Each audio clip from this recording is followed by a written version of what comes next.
Good afternoon. Just wanted to begin by saying once again, just really proud of our football team and the way that they prepared and focused and finished on Saturday. I know that's a game that we're supposed to win, but I also have been here enough to know that has not always been the kind of focus and the kind of consistent execution throughout the game in those situations in the past, and so I really made a point of emphasis to be able to have consistent performance from our guys and really challenge them in that area, challenge our coaching staff, and was pleased with that part of it. So, we did do some good things, did some things we need to work on, but to be able to come out here and to play to the level that you're supposed to play at is what's important. And that, to me, was encouraging of us moving in a direction of continuing to grow as a program. Also, from the game, had some fine performances that we recognized, the defensive players of the game. Alan Stallings is a young man that we recognize for that award. Really thought his play was taken to another level. With Greg Gooch's situation, he was bumped up to being the starter, which was a great opportunity for him, and he responded and thought he played throughout the game from start to finish at the level that I want to see him play at. And with all the different things that they did offensively, it was good for him to see. And then Andre Brown, they were co-defensive players of the game. Andre, I thought, played really well throughout the game. There at the end, the strip, and then the defensive touchdown was just great technique. And even the tackle that he made prior to stripping the ball was textbook, and really proud of his toughness and effort throughout the game. So those were the two guys there. Offensive player of the game, Morgan Ellison. You all know what he did statistically, but true freshman, was playing the way after fall camp, the way he convinced me he could play, and he's proven that he's a young man that has a bright future if he stays hungry and humble and keeps working hard. Special teams player of the game is Jay Sean Harris again, and really proud of his execution and the whole, we call it the score team. That's our kickoff or senior punt return unit, and they've done that twice now. They've scored, so we want to continue to do a great job in that phase. As far as from a national perspective, Jay Sean he's third nationally in returns, and is the Big Ten Special Teams Player of the Week again, and has become one of a few select members of our history that have had 2 punt returns for touchdowns, and only one other individual has done it back-to-back weeks. So big accomplishment for Jay Sean and our entire special teams units. And with Morgan, he's fourth now nationally in rushing for true freshmen in the country, and but his offensive line and our offensive line were a big reason for that. He recognized that, so but proud of him and his hard work so far, and want that to continue. So just kind of put the closing chapter on that game and be able to learn from it, grow from it, and get ready for our next opponent. Unfortunately, we did have quite a few injuries from the game, and part of the process is getting guys healthy, and we set some guys out, and not sure if they're going to be back yet or not next week, but Nate Hoff is the guy that's going to be questionable for this week. Marcelino Ball was injured as well. Not sure of his status. He had lower body injury. Juan Harris, another individual that was injured in that game and very doubtful for immediate future. Keontae Walton, another one that went down and is going to be having surgery tomorrow. And it will not be season-ending, but he'll be out for a few weeks. And then Sean Riggins was also sidelined from the game and will be looking at his status as we move forward. Offensively, Simon did not play, and we'll see his status. I'm not sure about him at this point, neither Mike Majette about his status for this week or Donovan Hale. So we have a long list of guys. Richard Fant was one that didn't play either, and he's also on that list and not sure about his status. So, but it's a tremendous challenge for our program. You get to points in seasons when you want to be healthy. Sometimes you are, sometimes you're not. and other young men have to rise up and play to a level that you expect them to. What this team demands, what our conference demands, and it's part of it. You look across the country, and teams are dealing with the same thing, and you have to pony up, as we say. So our guys are very focused. Had a great practice yesterday. I love the spirit of our team and their mindset at this point. We have a tremendous challenge ahead of us going into Beaver Stadium there in the state of Pennsylvania against Penn State. So very excited about this opportunity to play, as is considered by many one of the best teams in the country. Some would say the best team in our conference right now, and they seem to be playing at that level. Many have said that their tailback is the best player in the country right now, and I don't see any reason to think otherwise. So the Muscular Dystrophy Foundation is represented by the Coach Association for this weekend's game, and we take a tremendous amount of pride in representing that foundation and raising money for a great, great cause. So we'll be wearing patches for that as coaches this week, and so our continued support for that organization is unwavering as an AFCA, which is the American Football Coaches Association. So on to Penn State. Just a ton of respect for their coaching staff and their program and what they've done.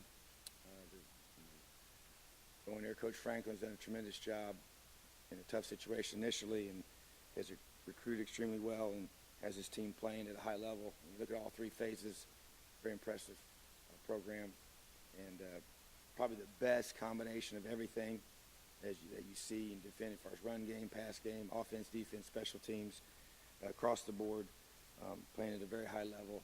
Impressive win at Iowa on Saturday night. I think we're all watching that game and just impressed to see how they finished. And so a lot of respect for them, a tremendous challenge for our program, and tremendous opportunity as well. So that's all I have to say. Questions?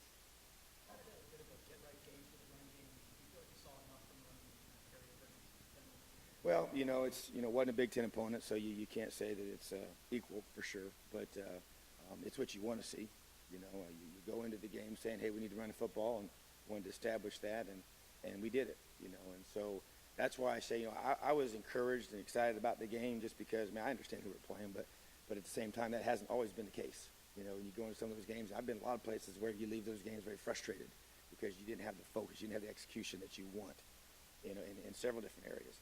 And I was on edge with our guys about making sure the little things were not being overlooked. And so we wanted to run the football well. We did, and that definitely is a positive moving forward.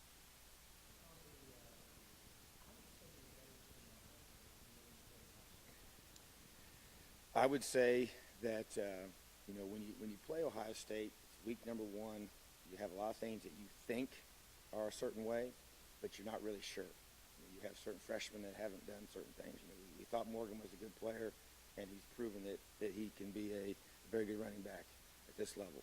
You have questions about this position, that position. You think certain things are a way that they are, and now you feel different because you say, hey, you know what?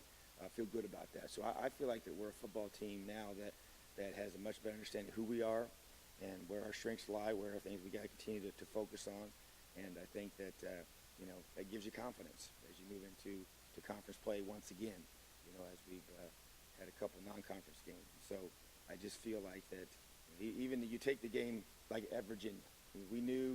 I knew going in that they were a good football team. Well, when they went and played Boise State at Boise State, I believe it was Friday night, and looked the way that they looked at Boise, which is a very tough place to play, we kind of confirmed that we played a good football team and beat a good football team on the road. And so once again, so you know certain things now that you didn't know before about your team, and I think you have a different level of confidence. And we've gone on the road and we've played well, and we now expect to go on the road again and play well again. And we've had that first road trip under our belt, and we're ready to go attack it again. So that's where I think you get a different feel, as both the staff and as a team when you're getting ready for week 4.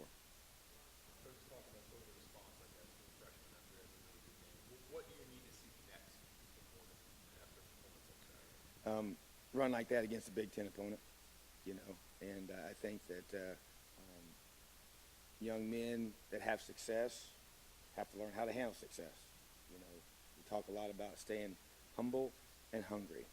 The edge that you have to get you where you are has to continue. And you have to find new things to motivate you and challenge you as you get put in a position of recognized for an award, getting pulled off after the game to do an interview with the Big Ten Network, all those kind of things. How do you handle that? You start to think it's all about you. Well, that conflicts with our core value of it's not about me. And so we got to keep those guys grounded and focused and locked in and allow him to continue to take the next step in production against better and better opponents. After watching the film, when you saw Brandon Knight get back into the mix, kicking the long out playing for Simon, what did you see on film from the offensive line? Yeah, I thought that, executed well, and for a group that got a couple guys in there that were different than had been in there, thought that they gelled well. Was disappointed in the 4th and 1, us not getting that. The 3rd and 1 prior to that was a blown assignment, and then the 4th down and 1 was just running back's got to make the guy miss and get the first down, So, but I thought as a group, they did a very good job working together and being assignment sound and creating openings, and obviously Morgan and the rest of the running backs ran hard, but they have to have creases, and they gave them those openings. No, I was just going to follow up on one morning. Rich said in post-game was early in camp, before guys were in full pad. Morgan, I think the way Rich said it was Morgan was kind of running like it wasn't full pad. The guys tried to sort of be like, don't push it too fast. I mean, what did he maybe look like through your eyes in those early practices? Did you see something? I did. I mean, I would say after just a couple practices, right away, I made the comment to our staff, even if we were in there, as a defensive coach, I'm in there watching, the first part of camp, you're going against your own offense. You're not doing scouts at that point. So I'm seeing him run the football against our defense, even if it's, not even going full yet. You could just tell that from his footwork, his lateral quickness, his burst was different than some others. And so definitely for a guy that just got here, And so made the comment pretty quickly, hey, this guy's got something to him. So you want to see him do it in full pads, then you want to see him do it in games, and you want to see him do it consistently. So, there's progressions to this. He has to, once again, goes back to, stay in the right mindset and keep working. But he's shown some good things, and that's what you want to see. Now you got to be able to say, okay, now let's do it now against, Penn State, because that's the most important game of the season. Why? Because it's the next game.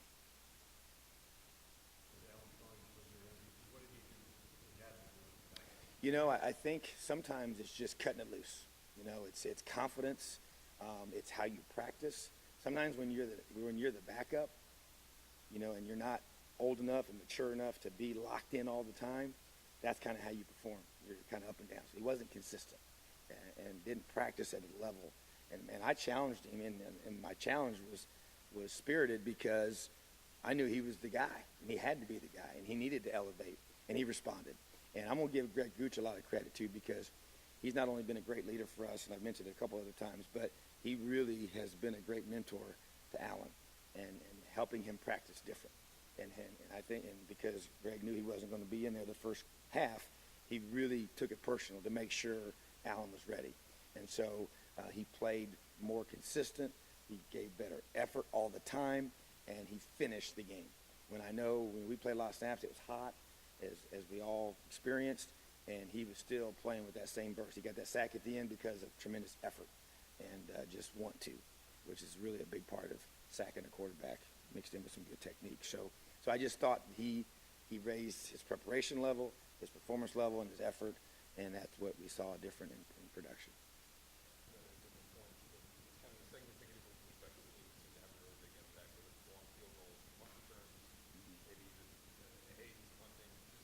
What do you think are the keys to the step forward that you've taken in kind of all phases, especially? Well, first of all, and it's not that it wasn't important in the past, but it had to become a bigger priority. And in terms of we spend more practice time on it than we have in the past. We spend more media time on it than we have in the past. We've assigned Jeff McInerney is in charge of special teams. He's an off-the-field role, but he organizes all of them, organizes all the drills, all the scheme. And we have 4 coaches that coach each unit. of the big four. You know, Coach Inge does the kickoff cover unit, which we call the hammer team. And Coach Shelby does the punt return unit, which is our score team. And Coach Hart has our kickoff return unit, which we call our house call unit. And then our punt team, which we call Crimson Watch, is Coach Joseph. And so those are the big four. And so those coaches all have that ownership. I want ownership. I want those guys to feel it and personalize it. And then we have other coaches assigned to help them with each one of those special teams.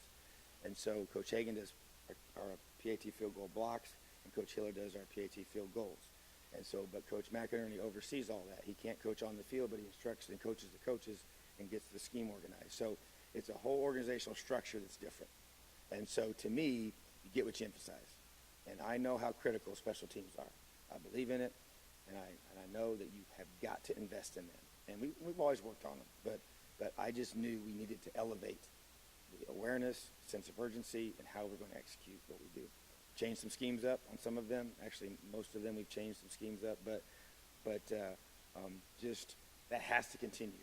That's got to be, you know, it's a third of the game in importance and in value and in opportunities for impact. And we say this, every phase of the game has what we call them our method. How are we going to get this done on the field? And for special teams, there's three axioms that we have embraced, and our kids repeat them every single day before we start the meeting. That is, we're going to provide the winning edge. Be at your best when it counts the most, and create game-changing plays. Those are the three cornerstones of special teams. And our guys have that memorized, and it's in front of them all the time. Provide the winning edge. And to me, that's what has to happen. When I'm a specialist, I may get 5 kicks a game. Well, I got to be at my best when it counts the most. Those 5 opportunities. I may get 3 punts to return or 4 kick, whatever, however many it goes. Not a lot of opportunities sometimes, but the importance is critical. And then creating game-changing plays.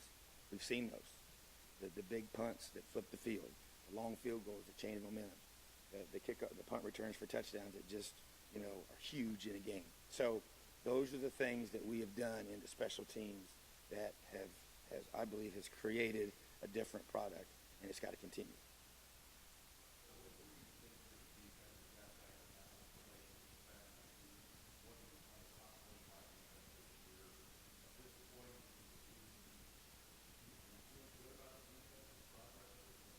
I will say this, statistically, the first game really set us back, you know, makes it tough, you know, because of we didn't finish that game and gave up some big numbers, and so that hurts. But at the same time, I feel like how we've been executing, I don't think it's been consistent with both groups. I think our first group has played to that level a lot of the time. I think even when you look at the Virginia game, you realized, you know, there's some things that they were doing that kind of frustrated us a little bit because they were kind of dinking us, but we did not give one explosive play that game, which is a big reason why we kind of got after them a little bit. They got some yards, but they didn't get points. And so in today's game, it's about scoring. You know, with the last 2 games in a row, we've held them to 17 points. And that's our goal, 17 or less. That's hard to do in today's game. Obviously, the first game number was big, so it kind of offsets the average. But so you got to kind of see it big picture-wise. So I feel like that we're doing a lot of really good things. I don't think our depth is what it needs to be yet. And are those 2s playing at the level of the 1s? No. And that's what we got to get to. And so that, to me, is the continue to get better with our first group and bring along the young guys. That's why you get guys injured, and some guys are going to play this week, some guys are not, that we have had play in the past. But at the same time, those 2's got to step up. It's part of the season. Play 12 games. You got to be able to do that. So I do think we're making progress. We're a lot better defense. May not be on paper than we were a year ago at this time. There's no question. I don't think it's even close. But we played a different schedule, too. We didn't open the season last year against Ohio State. You know, it was Florida International. And we were losing that game in the fourth quarter. And so, you know, that to me is where you got to understand where you're going. And we're now in conference play, and we got to just keep getting better.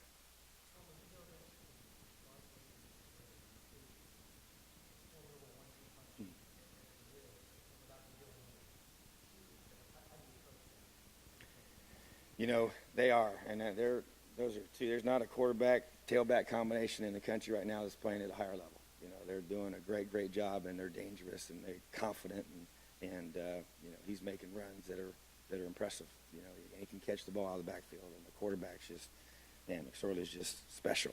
He is, and he's just got that moxie that you want in a quarterback, and that core confidence and that belief. And so, you know, to me, you know, yeah, we're not going to give anything away, but at the same time, you know, the logical thing is you got to find out what they do really well, and you got to find a way to take it away. You got to make them beat you with things that are not their strength, you know. And if they can beat you with the things that are not their strength, then they're probably just better than you, you know. And so, but we have got to put together, and we're in the process of putting together a great plan for our team in all three phases. The coaches are working on it as we speak, and that's our responsibility. It's a player's responsibility to play, execute that scheme with fanatical effort. So it's a tremendous challenge because, you know, they're so spread. They're going to get a lot of snaps. They're 50 snaps a half pretty much every game, and you know, they're able to go at a good tempo and get the calls that they want per, you know, not huddling and just seeing everything, and they can stretch you vertically, you know, and they can stretch you horizontally, and anytime you got a back like him, you got to gang tackle that guy now. You got to get as many hats to the ball as you can, but that's a challenge because they're spreading you out, you know. So which is the beauty of this style of offense, you know. So tremendous challenge, and you know, they're hard to stop. You know, you got to slow them down and make them earn everything, and somehow, some way, make them kick field goals. That to me is what you try to do. Twice in a row now, heading into a tough matchup a little bit. Very important. Very important. And even that being said, you know, I feel like in both games, man, we should have held them both to 10. You know, and I think about the flow of the game and how things happened, but we didn't. But, yeah, but even that goal of 17 is hard to get to for sure. So I just think it's you know, once again, that's our edge, is our mindset, is our confidence, is the hunger that we have as a defense, the hunger that we have as a football team. And so we have so much pride in what we do as a unit on that side of football that we want to be able to keep people out of the end zone, and doing that these last couple of weeks has been big. Great. Elio? A little bit of a side note, the last few days, NFL players have been expressing resistance and expressing some comments. I know that IU doesn't have their players on the field during national anthems, but in a sense, if you were playing on the road, what are your proclivities towards political protests? What does you condone such protests in your play? Well, you know, I think that our student athletes are citizens first, and I love our country, and whatever we do, if we ever did anything, and we had a situation, I think last year we had one game where we played where we were actually out there. We haven't had it happen this year, and I don't know that it will happen per the schedule, but whatever we do, it'll be out of respect for our country and our university, and allow us to be united, because I believe that we're all created equal. The good Lord did that by design, and we'll all be together. That's what I believe.